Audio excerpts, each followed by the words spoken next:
Welcome back to Eye of the Beholder and part 2 of our review of Beast Miniatures. I apologize for the delay.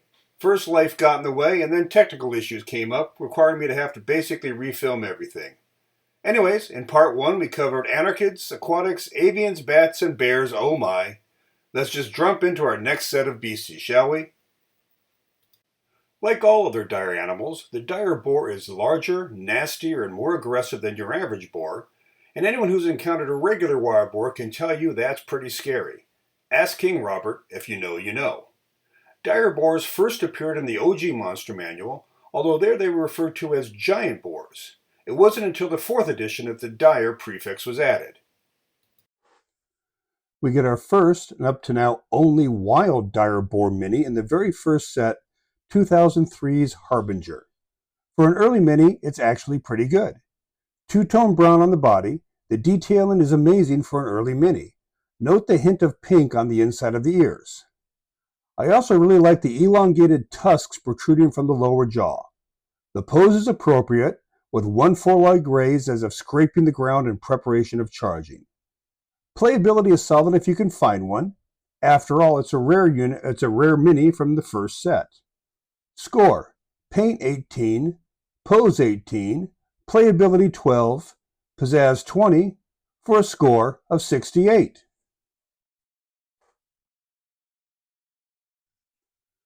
Four years later, we get a different take on the dire boar in 2007's Desert of Desolation set, the Thunder Tusk Boar. Both orcs and dwarves are known to domesticate dire boars, the latter of which refer to them as thunder tusks. The pose of this mini reflects this, as it appears more passive than its predecessor, particularly with the addition of the saddle and face shield. Paint is fine, uniform brown with white spines, tusks, and teeth, plus black for the saddle and silver for the face shield. It lacks the ability to remove the saddle and replace it with a rider that we get in the WizKids minis, which limits playability.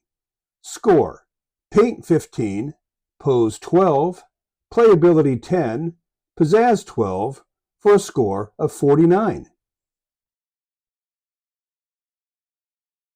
Giant, or monstrous centipedes, are another OG Monster Manual creature, varying in size from a few feet long to dragon size. Giant centipedes are very aggressive, attacking anything they view as food. They are also poisonous, although more likely to cause weakness rather than death should you actually survive the attack. We get our one and only giant centipede mini in 2008's Dungeons of Dread set, appropriate since the beasts are generally found underground. The paint on this mini is quite striking, with an orange underbelly and a silvery back. The pose is clever, with the body of the centipede coiled upon itself, allowing it to fit on a medium base, with the head rising from the coils preparing to strike with its pincers. Score: Paint 19, Pose 17, Playability 15, Pizzazz 12, for an overall score of 53. The camel, the ship of the desert. Used as both mount and pack animal, the camel is renowned for being able to go long stretches without food or water due to the hump on its back. Also from the original Monster Manual, these minis are essential if you're running a Dark Sun or any desert campaign. Our one and only camel mini comes, appropriately enough, from 2023's Sand and Stone set. Paint-wise, nothing special. Desert tan with darker brown highlights on the hump, tail, and neck. Pose is, well, it's a camel. Although the mini does do a nice job showing off the broad feet that help the camel navigate over sand without sinking. Playability is either essential if in a desert setting or irrelevant anywhere else, so our overall score reflects this. Paint 14, Pose 12, Playability 25 Desert, 3 Elsewhere, Pizzazz 12, for an overall score of 63/41. Next in line in our bestiary are canines. From the faithful hound resting at your feet by the hearth to the savage dire wolf, there are many varieties of canine minis available. The one commonality is their tendency to run in packs. A wolf pack makes for a challenging encounter for a lower to mid party. A pack of dire wolves is a bit more of a challenge. So let's start with man's best friend, the dog. Dogs are just as common and just as beloved in the D&D world as they are in the real one. And just like in real life, they perform a myriad of tasks for their human masters. Companion, guard, tracker, brother-in-arms, or family pet. Dogs, better than cats, prove me wrong. That being said, we get our only true dog in 2020's Icewind Dale Rime of the Frostmaiden set. And frankly, it kinda sucks. Called a sled dog, it doesn't look anything like the Huskies or Malamutes we expect to be pulling a sled. The coloring is wrong, and what's with the raccoon face? And it's an uncommon to boot, making it difficult to get enough to create a sled dog team. Really, whiz kids. Give me a husky, make it a common, and maybe include a sled mini in the set instead of yet another Knoll or a second Schwinga. Score: Paint 5, Pose 11, Playability 9, Pizzazz 8, for a score of 33. Next up is the one canine that doesn't run in a pack, the fox. Foxes are listed in 1993's Monstrous Manual under Mammal Small. Found either alone or in a mated pair, they are not likely to spark an encounter, preferring to flee rather than fight. We get our only fox mini, the Arctic Fox, in 2020's Icewind Dale Rime of the Frostmaiden set. Nothing particularly special about this mini, although it is cute. Uniform white with black nose, eyes, and paws. I do give WizKids credit for the face detail. It even looks good under magnification. Pose is fine, playability is limited, so my score on this little guy is Paint 15, Pose 13, Playability 4, Pizzazz 10, for a score of 32. Hyenas are another beast that go back to the beginning of both D&D and D&D minis, appearing in the OG Monster Manual as well as the inaugural miniature set Harbinger. Hyenas are cunning and merciless pack hunters, using their disturbing laugh to disorient and panic their prey. Hyenas also have a special bond with gnolls, acting as guards and even pets. As mentioned, we get our first hyena in 2003's inaugural Harbinger set. Typical common mini from an early set, uniform brown with a bit of white on the fangs. However, if you look really closely, you can see it's wearing a black harness, indicating it's been domesticated. The pose is pretty basic and playability is solid. You'll want a few of these to mix into your Gnoll encounter for flavor. Score: Paint 14, Pose 12, Playability 18, Pizzazz 12, for a total score of 56.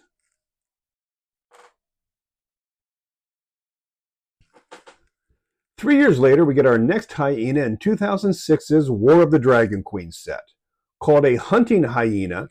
Now this is the mini you want to use for an encounter with wild hyenas.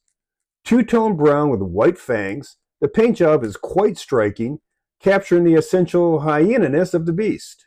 The pose is also much more dynamic, giving the impression of stalking. Really, this is what a hyena is supposed to look like. Score: Paint 18, Pose 20, Playability 18, Pizzazz 18, for a score of 74.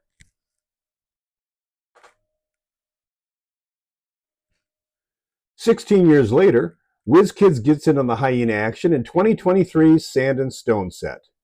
Both the paint and pose appear a step backwards from the WotC version, coloring appears muted in comparison, and it's physically smaller than the previous mini. Playability is probably higher due to the ease of acquiring this over the WotC version, but if you can, I'd go with the WotC version.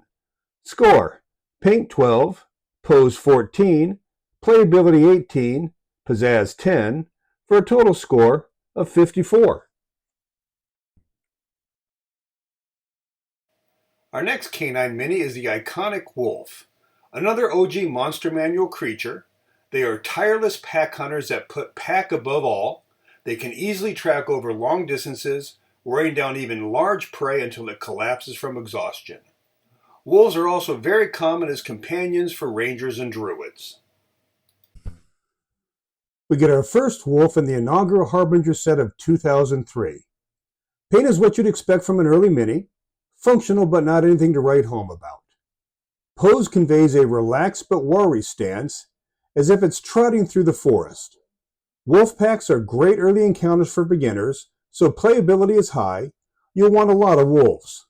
Score: Paint 11, Pose 12, Playability 20, Pizzazz 12, for a score of 55.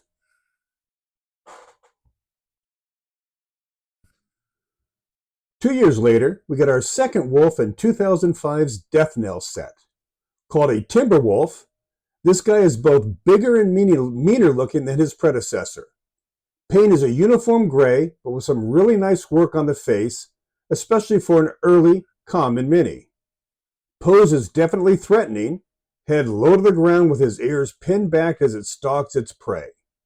As before, you'll need a bunch of these. Score: Paint 15, Pose 17, Playability 22, Pizzazz 18, for a total score of 72.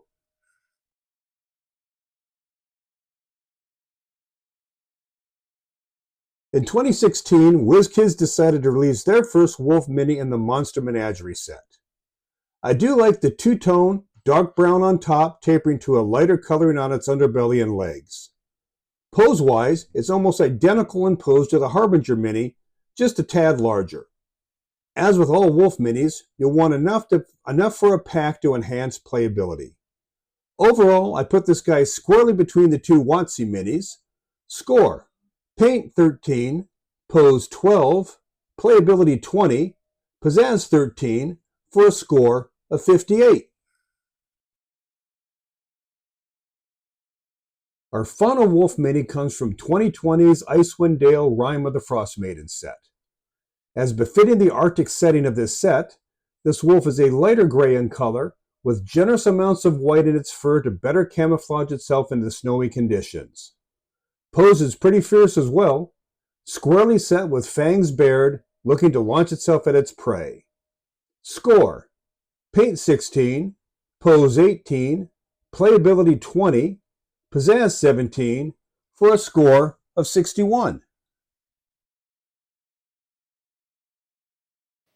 Like most other common beasts in D&D, there is a dire version of the wolf, and like all other dyers, it is bigger, stronger, and fiercer than its smaller cousins. While they can be found as lone wolves, like their brethren, they also tend to congregate into packs. A dire wolf pack is truly fearsome, able to easily bring down an elephant or decimate a village. We get our first dire wolf in 2004's Giants of Legends set. This mini is really well done. The silvery gray coat with obligatory white spikes along its body is perfectly done, and the pose is special, with the mouth fully open and fangs bared, rear leg off the ground as it's charging its prey. While I have other dire wolves, this mini is the one I'm using for a lone wolf encounter, or alpha of the pack. Score: Paint 23, Pose 25, Playability 25, Pizzazz 25, for a score of 98.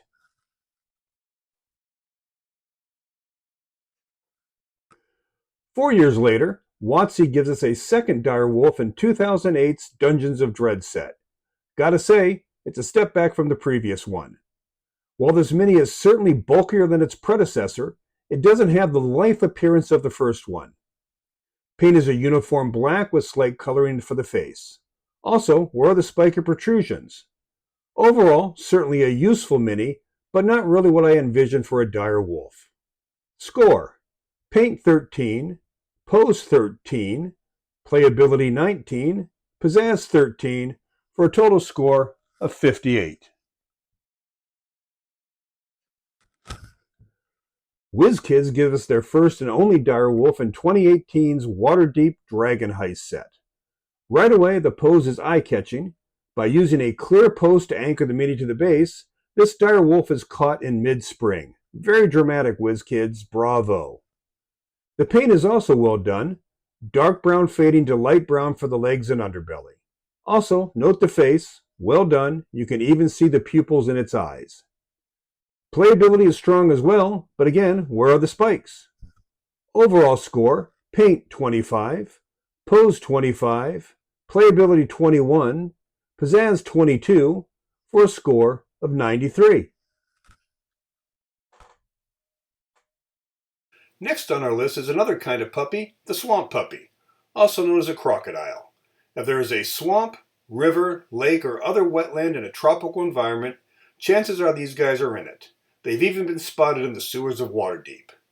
Ambush predators by nature, they prefer to surge from their water and attempt to grab their unsuspecting prey in their powerful jaws. If successful, they drag their prey underwater and use a technique called a death roll to tear large chunks of flesh and/or limbs from prey. So, do we get our first crocodile in a set featuring swamps, wetlands, or even sewers? Nope. Meet the Vice Jaw crocodile from the 4th edition Monster Manual on 2007's Deserts of Desolation set. It's a very simple, but very well done mini, with a two-tone paint job on the body that looks good, with yellow eyes and white teeth to complete the look. I also really like the scaling detail on this mini.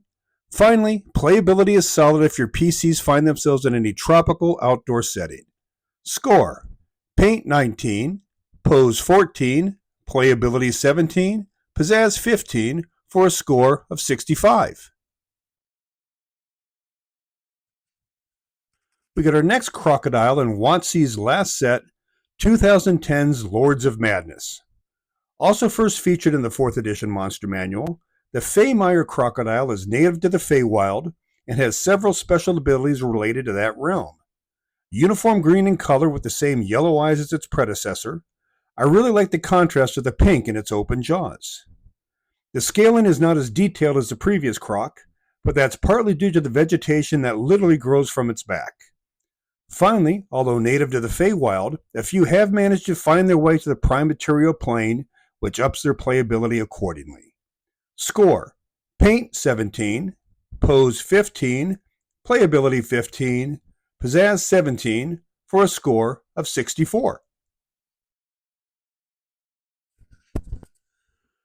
WizKids gives us their first and only crocodile in 2018's Waterdeep Dragon Heist set, Remember the Sewers. An OG Monster Manual beastie, compared to our other two crocs, this mini is a bit mundane. Green body with a slight brushing of lighter green to highlight the scales, with a white underbelly and teeth to complete the palette. Pose is basically the same as the other two, just smaller. Guess they just don't grow as big in the sewers. Score: Paint 13, Pose 12, Playability 14, Pizzazz 10 for a score of 49. Like pretty much every elementary and middle school boy, I was fascinated by dinosaurs. Hell, Spielberg made bank tapping into that fascination. D&D was no different, reserving 5 pages in the OG Monster Manual for these animals. Dinosaur comes from the Greek meaning monstrous lizard, and is an apt description. From the spiked tail of a stegosaurus and the horns of a triceratops, to the claws of a velociraptor and the terrifying jaws of the Tyrannosaurus rex, well, yeah, monstrous works. Alphabetically, our first dinosaur is the Ankylosaurus, also known as a mace-tail behemoth. This mini comes from 2007's Deserts of Desolation. It's a pretty good mini. Various greens for the body with a dark wash to highlight the scaling, plus black eyes and beak to complete the color palette. While the pose is somewhat docile, the sculpt itself does a really good job showing off the spikes and ridges along its armored back. Score: Paint 18, Pose 12, Playability 15, Pizzazz 15 for an overall score of 60.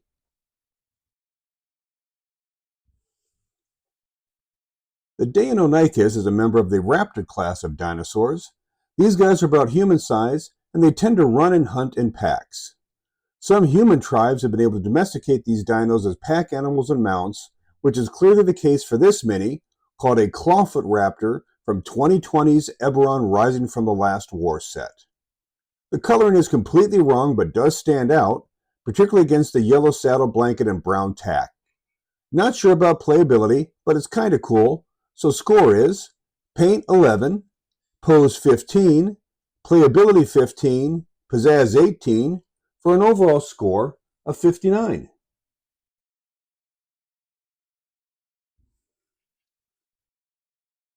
3 years later, we get our second Deinonychus in 2023's Bigby Presents Glory of the Giants set. Mini-wise, again, pretty good. Paint is a simple black-brown combo with yellow eyes, again, note the pupil, and white fangs. I really like the long flowing tail, which conveys movement or more likely pursuit of prey. Also, I like how the sculpt shows feathers rather than scales per current scientific beliefs. Score: Paint 14, Pose 17, Playability 16, Pizzazz 15, for a score of 62.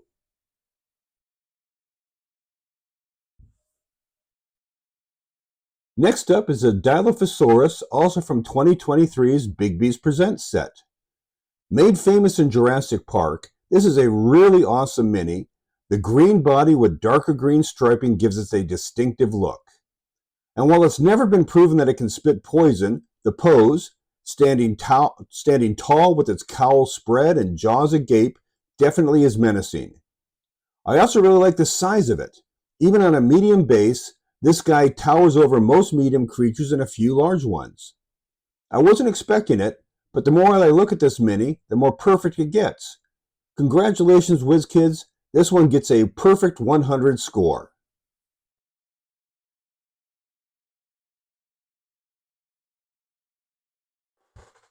Next up is the Dimetrodon from 2023's Sand and Stone set. Its claim to fame is it is the first common medium mini to be mounted on a large base. Note the medium-sized ring on the base. Paint-wise, nothing special. Uniform brown with white fangs with little to no color variation. Dimetrodons tend to like shallow water or swamps, like crocodiles, and the pose, low to the ground, mimics its croc cousins. Score: Paint 10, Pose 12, Playability 15, Pizzazz 11, for an overall score of 48. The Plesiosaurus is also from 2023's Sand and Stone. It's a ferocious and aggressive predator that basically considers anything that crosses its path as food. I really like the paint job of this mini. The blue spots on its back with the white underbelly makes for perfect underwater camouflage. But I don't know, it's just underwhelming. I mean, the pose is fine, but this mini just should have been bigger. Maybe it's just me, but if you're not willing to do this creature as a huge mini, why bother? Score: Paint 23, Pose 12, Playability 9, Pizzazz 7, for a score of 51.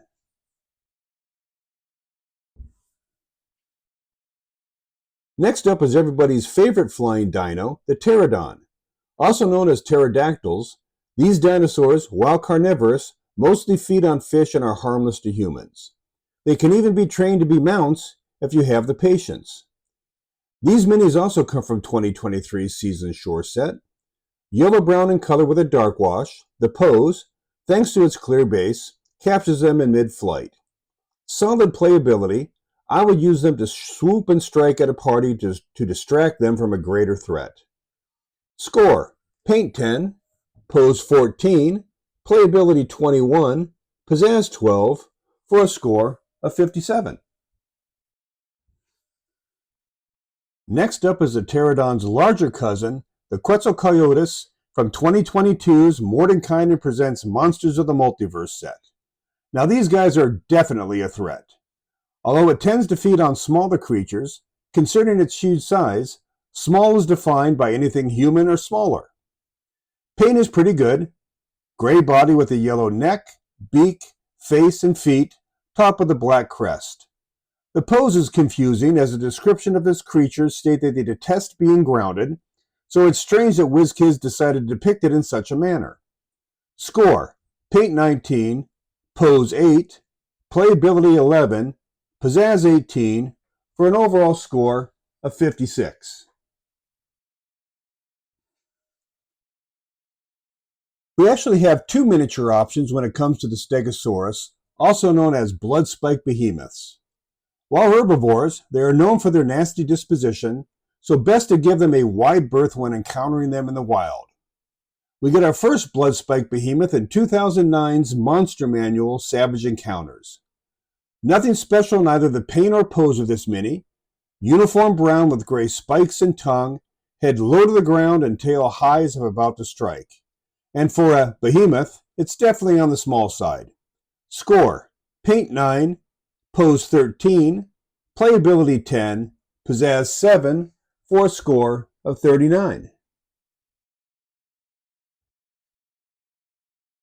Now, if you need a Stegosaurus, this mini from 2022's Mordenkainen Presents Monsters of Multiverse set is the one to use.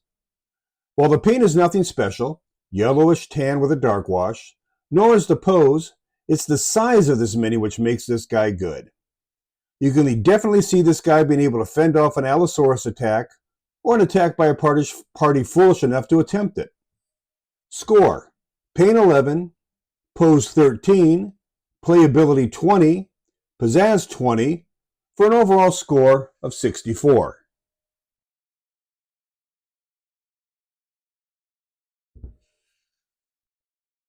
The Triceratops, or Trihorn Behemoth, is another Vegisaurus with a nasty temper, perfectly willing to either trample you underneath its feet or skewer you on its horns. This mini, from 2010's Lords of Madness set, I must admit, confused the hell out of me at first.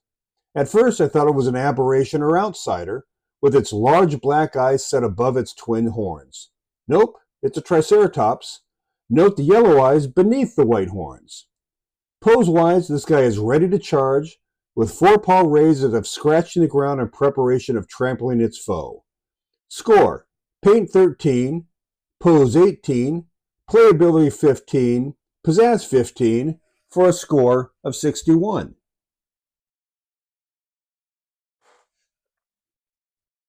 Our second Triceratops, from 2023's Sand and Stone set, a lot of dinos in this set, is more of a classic depiction of these dinos. Personal aside, my love of dinosaurs started when I read a book when I was a kid about a farm boy who had a Triceratops hatched from a chicken's egg and made it his pet. Damn if I can remember the book's title. Anyone who knows it, please leave the title in the comments, but I really wanted to be that farm boy. Anyway, back to the present. Paint, pose, playability all good, and 11-year-old me thinks it's very cool, so score: paint 16, pose 19, playability 20, pizzazz 25, for an overall score of 80.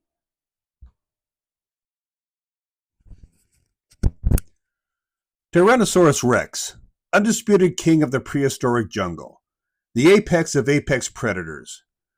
It's fast enough to catch anything slower than a Jeep, with fearsome jaws and front claws that are only small in comparison to its size.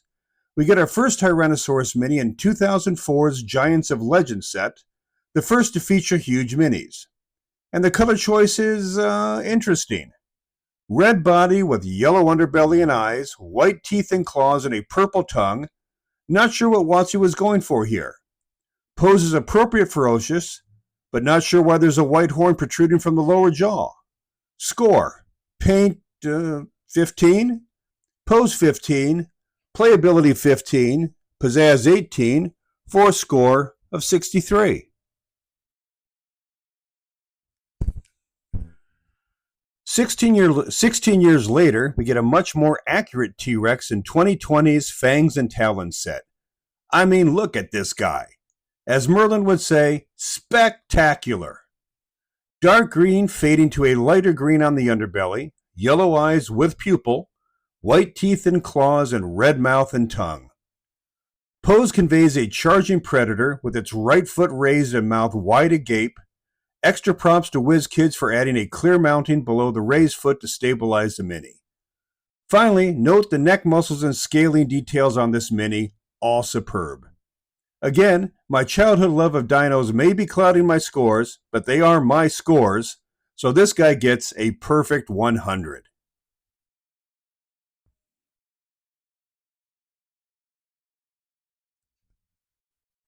Our final dinosaur mini is the Velociraptor.